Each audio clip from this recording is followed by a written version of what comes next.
पुराने ज़माने की बात है। एक गांव में एक परिवार रहा करता था। उसमें 7 लड़के और एक लड़की थी। माता पिता जल्दी ही गुजर गए तो बच्चों ने भी जल्दी ही व्यवहारिक काम सीख लिया। शुरू में सबको गुजारा चलाने में काफ़ी परेशानी आई, लेकिन समय के चलते सब कुछ आसान होने लगा। उस समय समाज के पुरुषों का काम जंगली जानवरों का शिकार करना और औरतों का काम सिर्फ घर के कामकाज करना और बच्चों को संभालना होता था। 7 भाई और एक बहन बड़े प्रेम से मिलजुल कर रहते थे। दिन निकलते ही सातों शिकार के लिए निकल जाते और बहन सबके लिए खाना पकाती थी और घर के काम काज करती थी। भाई जब जंगल से वापस आते तो साथ में बड़े बड़े जानवर, पक्षी आदि को मार कर लाते। बहन उसके मांस को बड़े चाव से पकाती और सब भोजन करके तृप्ति का अनुभव करते। ऐसे ही दिन गुजरने लगे। एक दिन की बात है, 7 भाई जंगल को गए थे। शाम होने चली थी। बहन सबके लिए खाना बना रही थी।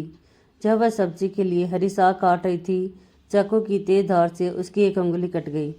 कटी अंगुली से खून की धार बहने लगी। उसने सोचा कि यदि भाइयों ने देखा तो वे बड़े दुखी हो जाएंगे। मुझे उन्हें यह बात नहीं बतानी चाहिए। उसने बहते खून को अपनी ओढ़नी से पोंछना चाहा, किंतु लगा कि उसके भाई देख लेंगे। फिर उसने दीवार पर पोंछना चाहा, फिर लगा यहाँ तो और अच्छी तरह से दिखाई देगा। यह बेचैन होकर इधर उधर घूमने लगी। कोई ऐसी जगह नहीं मिली जहाँ उसका बहता खून भाइयों की दृष्टि से बच सके। अंत में कोई उपाय न देकर उसने उसी साग में पोंछ दिया जिसकी वह सब्जी बनाने जा रही थी। शाम को भाई जंगल से वापस आए। बहन ने खाना परोसा। आज सातों को साग बहुत स्वादिष्ट लगा। सातों अपनी उंगलियां चाटते रह गए। बहन की साग की तारीफ की। अपनी तारीफ सुनकर बहन भी खुशी से फूली नहीं समाई। दिन भर के थके होने के कारण सातों भाई जल्दी से सो गए। अगली सुबह रोज की तरह खा पीकर सातों भाई जंगल की ओर निकल पड़े।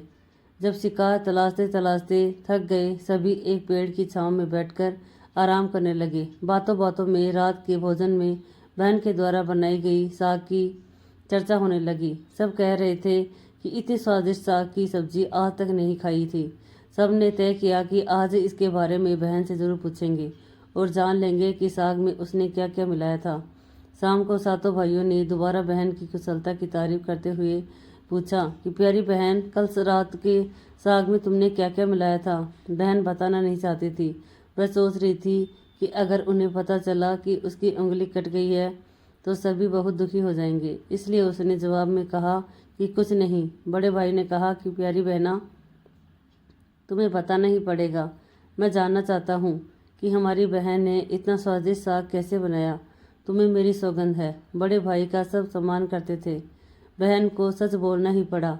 उसने धीरे धीरे सारी बात बताते हुए कहा कि बस इतना ही, अपना खून मिलाया था और ज़्यादा कुछ नहीं। यह सुनकर 6 भाइयों के मन में एक कुटिल ख्याल आने लगा। वे सोचने लगे कि इसके खून की चंद बूंदें इतनी स्वादिष्ट है तो इसका मांस कितना स्वादिष्ट होगा। रात के खाने के बाद सातों सोने के लिए गए। सातों में फिर उसी बात की चर्चा छिड़ गई। बड़ा भाई कहने लगा, अरे खून की कुछ बूंदें इतने स्वादिष्ट हैं तो शरीर का मांस कितना स्वादिष्ट होगा। सब ने बड़े भाई की बात में हाँ मिलाया। अगले दिन शिकार के लिए जाते समय सातों ने यह योजना बनाई कि बहन को मारकर उसका मांस बनाएंगे। खूब स्वादिष्ट होगा। सातवें भाई को अपने बड़े भाइयों की युक्ति बिल्कुल भी उचित नहीं लगी। वह अपनी प्यारी बहन को बचाने के लिए बेचैन हो गया। वह खुलकर उसका विरोध नहीं कर सकता था क्योंकि 6 भाई एक तरफ थे। शिकार करने के बाद सभी भाई ने मिलकर एक टीले पर बांस के एक चांग का निर्माण किया। उनकी योजना यह थी कि बहन को फुसलाकर यहाँ लाएंगे, तीर मारकर उसकी हत्या करेंगे और उसका स्वादिष्ट मांस खाएंगे। अगले दिन बड़े भाई ने बहन से कहा कि प्यारी बहन, तुम बड़ी हो गई हो और शादी के लायक हो गई हो। मैंने तुम्हारे लिए एक सुंदर से वर की तलाश की है। आज हम उसका घर देखने जाएंगे। तुम्हें भी सज संवर कर हमारे साथ चलना होगा। बहन शादी की बात से बहुत खुश हुई। तुरंत तैयार होकर भाइयों के साथ चलने लगी। चलते चलते वह थक गई। वह बड़े भाई से पूछने लगी कि मेरा ससुराल अब कितना दूर है। बड़ा भाई बोला, बस अभी पहुंचने वाले हैं। दूर से दिखाई दे रहे टीले पर बने चांग को दिखाते हुए भाई बोला कि वह देखो तुम्हारा ससुराल। जहाँ तुम राज करोगी। यह सुनकर बहन आनंदित हो उठी। चांग पर पहुँचते ही बड़े भाई ने अन्य भाइयों को बहन को चांग पर खड़ी करके रस्सी से बांस के खंभे के सहारे बांधने का आदेश दिया। सभी मिलकर फुर्ती से बहन को बांधने लगे। बहन असहाय थी। अपने सभी भाइयों को हत्यारे के रूप में देखकर बहन का हृदय हाहाकार करने लगा। वह ईश्वर को याद करते हुए कहने लगी कि हे ईश्वर, अब तुम ही मेरा संहार करो। मेरे सातों भाई मेरी हत्या करना चाहते हैं। इनमें से एक भी ऐसा नहीं है जिसके दिल में मेरे लिए दया और प्रेम है। अपनी बहन की बातों से सातों भाई द्रवित हो उठा। बहन की पुकार पर वह तड़प कर रह गया, पर 6 भाइयों का प्रतिवाद करने का साहस नहीं जुटा पाया। बहन को निर्ममता से बांधने के बाद बड़े भाई ने सबको बारी बारी से उस पर बाण से प्रहार करने का आदेश दिया। बड़ा भाई हाथों में धनुष बाण लेकर जब प्रहार करने को तैयार हुआ, तब बहन भाई के सामने हाथ जोड़कर करुण स्वर में गाने लगी, मारो मारो भैया छाती में लक्ष्य करके, भैया छाती में लक्ष्य करके, तुम्हारा तीर तुम्हारा धनुष जंगल को जाएगा भैया, मारो मारो भैया छाती में लक्ष्य करके, छाती में लक्ष्य करके भैया छाती में लक्ष्य करके। भाई ने कठोरता दिखाते हुए तीर चलाया, पर इसका निशाना विफल हो गया। इसके बाद दूसरा भाई तीर मारने को तैयार हुआ। बहन ने उसके आगे भी हाथ जोड़कर वही करुण गीत दोहराया। उसका भी निशाना चूक गया। इसी तरह सभी भाइयों ने बारी बारी बहन की छाती को लक्ष्य करके तीर मारने की कोशिश की। बहन हर बार यही गीत दोहराती रही। 6 भाई लक्ष्य भेद करने में असफल रहे। अब 7वें की बारी थी। 6 भाई उसे कहने लगे कि पूरी ताकत से तीर चलाना, बहन को एक ही बार में ढेर करना। यदि तुम्हारा निशाना चूक गया तो तुम जिंदा नहीं बचोगे, हम सब मिलकर तुम्हें मार देंगे। बहन ने छोटे भाई की जान खतरे में पड़ते देखा। उसने अपनी जान न्यौछावर करके उसे बचाने का निश्चय किया। वह ईश्वर से प्रार्थना करने लगी कि हे ईश्वर, मेरे भाई का तीर मेरे छाती भेदने में सफल हो जाए।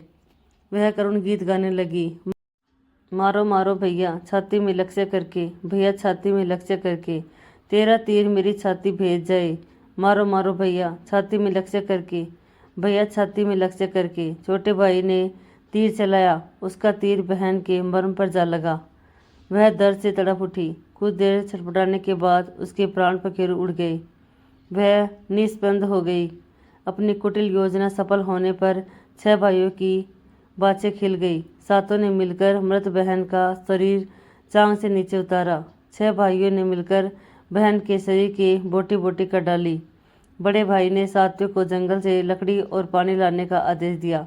छोटा भाई पानी और लकड़ियों के साथ साथ कुछ मछली और केकड़े ले आया।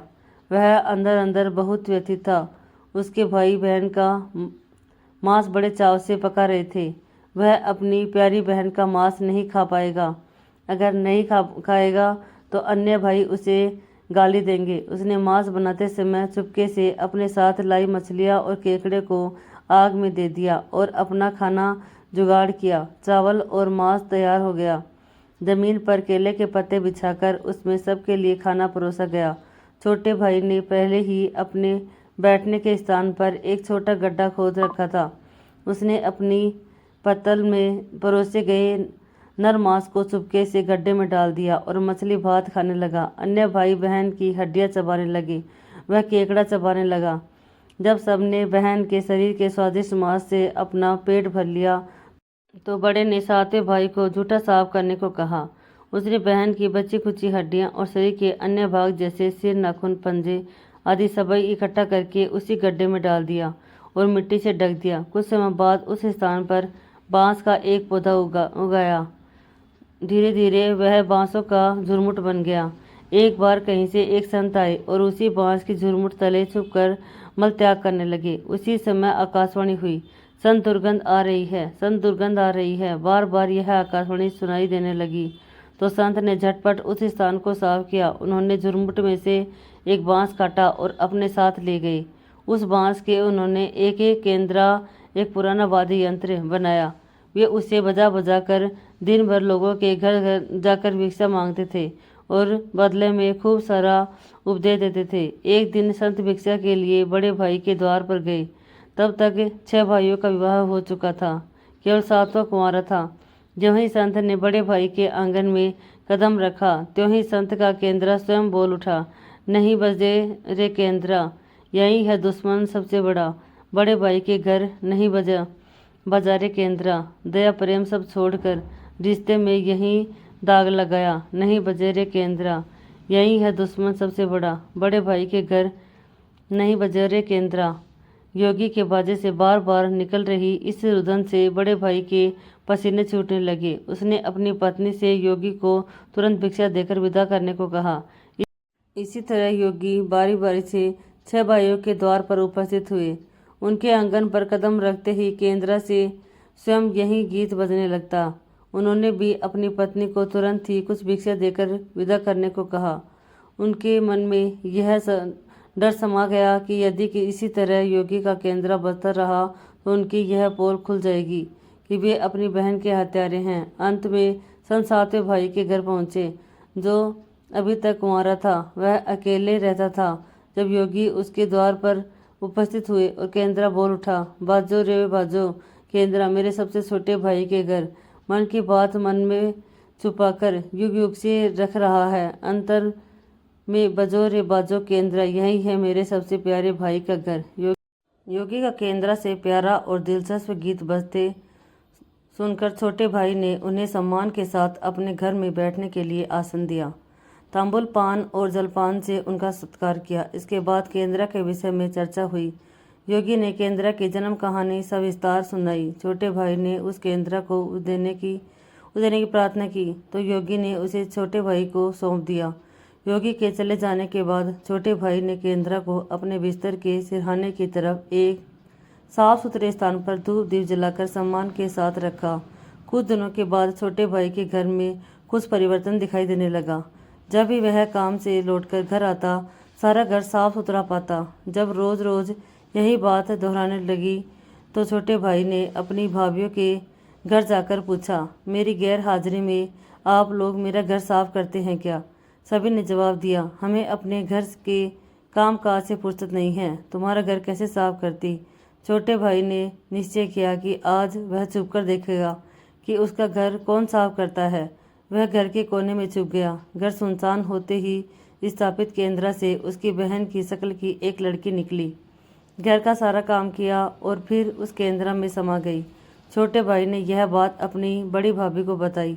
बड़ी भाभी ने उसे समझाया, जो ही लड़की केंद्रा से बाहर निकलेगी तुम केंद्रा को आग के हवाले कर देना, फिर उस पर तुलसी जल छिड़क देना, फिर देखना क्या होता है। छोटे भाई ने बड़ी भाभी के कहे मुताबिक काम किया। उसने लड़की के निकलते ही केंद्रा को आग में डाल दिया और लड़की पर पवित्र तुलसी जल का छिड़काव किया। तुलसी जल के स्पर्श से वह मानव रूप में आ गई। भाई ने देखा यह तो उसकी प्यारी बहन है। उसने अपनी बहन को गले से लगा लिया। उसके बाद दोनों भाई बहन बड़े प्रेम से जीवन बिताने लगे। सीख, निस्वार्थ प्रेम ही रिश्तों को बनाए रखता है। रिश्तों को कलंकित करने वाले कभी छुप नहीं सकते।